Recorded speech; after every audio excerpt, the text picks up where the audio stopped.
বিএনপির মনোনয়ন ঘোষণার পর হঠাৎ আইন শৃঙ্খলা পরিস্থিতি অবনতি হয়েছে চট্টগ্রামে।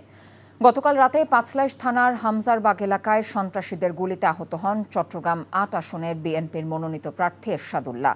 এ সময় গুলিবিদ্ধ সারওয়ার বাবলা নামে একজন নিহত হয়েছেন। একই দিনে চট্টগ্রামের রাউজানে দুর্বৃত্তদের গুলিতে উপজেলা বিএনপি ও সহযোগী সংগঠনের ৫ নেতাকর্মী গুলিবিদ্ধ হন।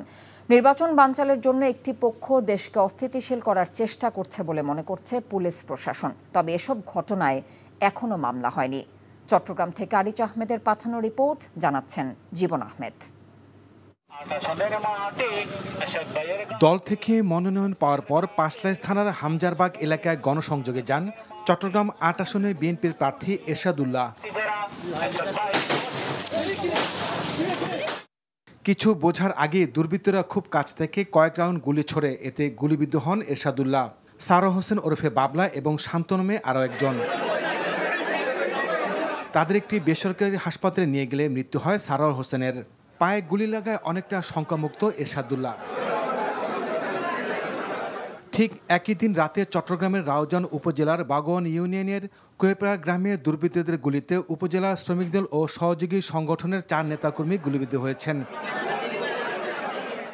এরা হলেন রাউজান উপজেলা শ্রমিক দলের সাধারণ সম্পাদক আবদুল্লাহ সুমন, বাগোয়ান ইউনিয়নের কৃষক দলের সহসভাপতি মোহাম্মদ ইসমাইল, ইউনিয়ন শ্রমিক দলের যুগ্ম আহ্বায়ক খোরশেদ আলম চৌধুরী, যুব দলের সহসভাপতি রুবেল হোসেন রুবেল।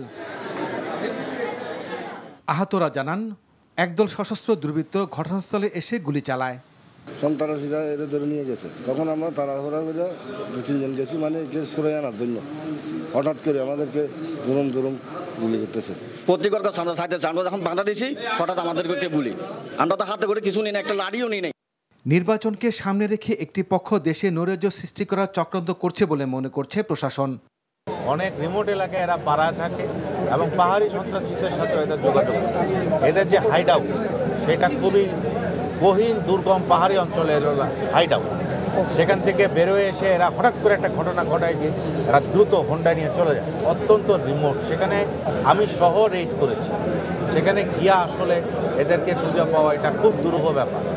তো এদের বাহিনীর অনেক লোক ইতিমধ্যে গ্রেপ্তার হয়েছে, তার মধ্যে একজন তো সস্ত্রীক গ্রেপ্তার আছে, বর্তমানে সে জেলে আছে। গুলিবিদ্ধ সবাই হাসপাতালে চিকিৎসাধীন। দুর্বৃত্তদের ধরতে বাড়ানো হয়েছে গোয়েন্দা তৎপরতা। জীবন আহমেদ, এনটিভি নিউজ ডেস্ক।